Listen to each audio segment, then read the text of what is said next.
Jojo's Bizarre Adventure is one of the most well-known and loved animes, and fans of this show normally love to play the games that are made about it. But one thing that these games lack is the actual Jojo experience, and most of these games are solely PvP based games, and they don't really let you experience much of the actual Jojo's Bizarre Adventure world, and they end up being more like a Street Fighter type game than anything else. Now, a lot of games are similar to this, and they don't fully have a game that immerses you in the experience of the show that you watch, and they also normally have a really large price tag attached to them that usually is around the $50 mark, but that's where Roblox comes in. Roblox is probably best known for being a game platform for kids, but a large majority of the people currently playing the game are actually anime fans that come over to Roblox for a multiplayer experience on their favourite show, as Roblox gives game developers the ability to make pretty much anything, and it leads to some pretty impressive creations being made on the platform, and due to the microtransactions most games tend to have, they can survive without an extortionate price tag and are normally free. Your Bizarre Adventure released February 2nd, 2019, and it completely changed the game for JoJo games. This game had everything, one of the best things being stand arrows and items that reset your stand, so you keep changing your stand until you had your favourite stand from the show. It had a story mode where the game had you follow around various characters from part 5 of JoJo to complete the story, which gave you Requiem arrows, so you were even allowed to have Requiem stands, and this is just the beginning of what this game had to offer. When you first load into the game, you have to fight some police officer NPCs as Jojo requests you to, then he proceeds to give you a stand arrow, so there's a very small amount of time you have to spend grinding without a stand. Normally it takes about 3 to 5 minutes. Then every time you interact with Jojo, he proceeds to give you a small cutscene of where the next character is that you have to interact with, and you keep doing this until you complete all of these small quests and speak to all of the NPCs, and then you get to fight Diavolo at the end of the story, which is actually a really difficult boss, and normally you will complete a multiplayer with various other people, and then you're greeted by a cutscene saying you've basically done the story, and you're given a Requiem arrow to get a really strong and really OP stand. Now, this story mode can be completed 3 times alongside each time you prestige in the game, which is capped at 3 prestiges, so this keeps you busy for quite a while, and alongside you bumping into various characters from the series, there are also other characters just chilling on the map that you will recognize from the show, like Jotaro and Dio, to give you additional boss fight type quests to complete once you're done with the story to finish off getting to the max level. So overall, an amazing map, amazing story, but there's one big flaw in story games, and it's replayability, which is the biggest killer of these types of games, but YBA didn't really have this problem at first. YBA has a couple of stands that tower over the rest in terms of power, with everyone wanting these 2 stands just to have godlike power in the game, and these stands are the World Over Heaven and Made in Heaven. 2 insanely powerful stands that are a lengthy process to obtain and have a high demand, and to obtain the things needed, they make you beat a certain game mode to win parts that you need to ascend these stands, and you also need to defeat really challenging bosses which pose a lengthy yet challenging process, but it doesn't feel too grindy or tedious like most games. The game also has PvP, but I don't feel like it kept the game alive at all, as the only time I ever felt like going in PvP was for the quest to obtain the World Over Heaven, and aside from that, I think most people avoided it, as it was just very sweaty and not a fun PvP system. The PvP is fun, don't get me wrong, if it's in the open world where there's no rules or lives, and other third parties can get involved, or you can run or do anything. But in a locked PvP environment, I'd rather just play ABA with a much better PvP system. So aside from the PvP, once all the grinding for the stand you wanted was out of the way, and you prestiged and completed the campaign in the game, you would practically be done and there'd be nothing left for you to do. But that's where one of 2 last factors of the game comes in. Whether it's for better or for worse, trading was eventually added to the game. And if you didn't know, YBA has stands with special skins which are like really rare, like the female versions of stands, or stands that are just a different colour, which kept the game alive to an extent,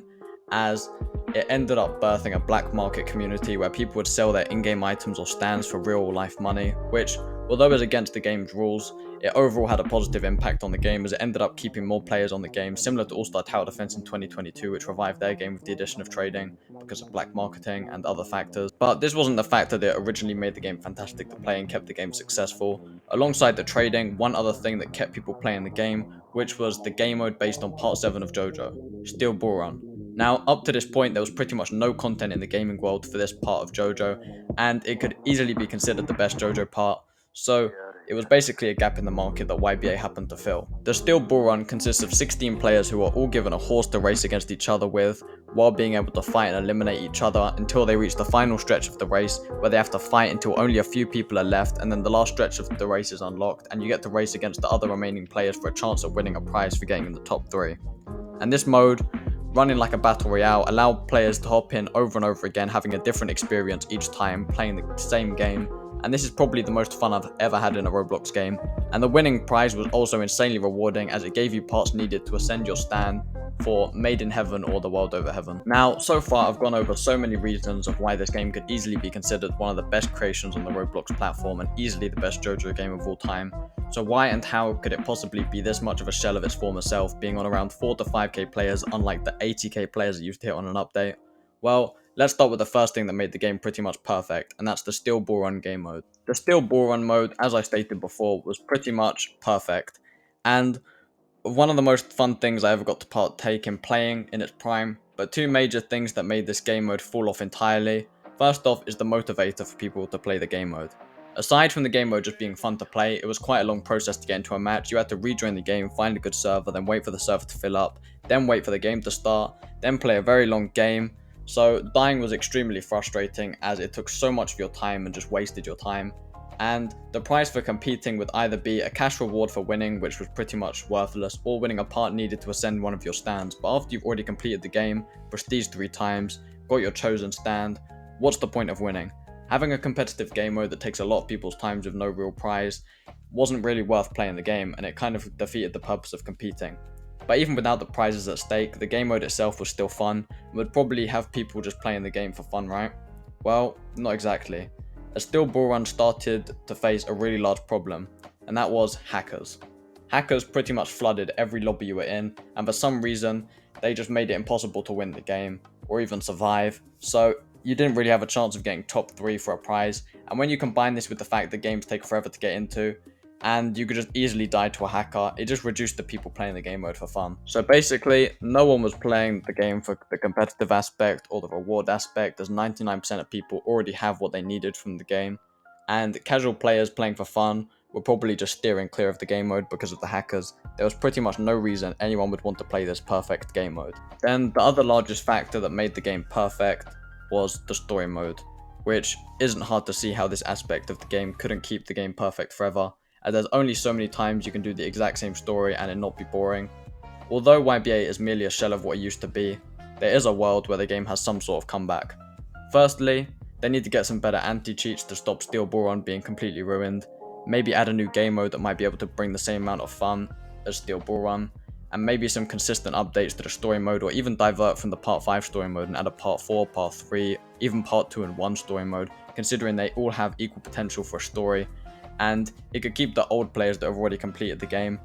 on the game, as they will have more to play. And they could probably add some more stuff, just more content in general. The last couple of years, all they've added is a couple of skins, and the biggest update they've even done is revamping the map, and realistically, not that big of a change. Could YBA have a comeback to the top of the Roblox platform? Yes. Is it likely to happen, judging on the state of the game and how it's been for the last couple of years? I would say no, but I guess we'll just have to wait and see if the game keeps on declining until the game is completely forgotten about, or if the devs are going to make a drastic change and improve the game massively.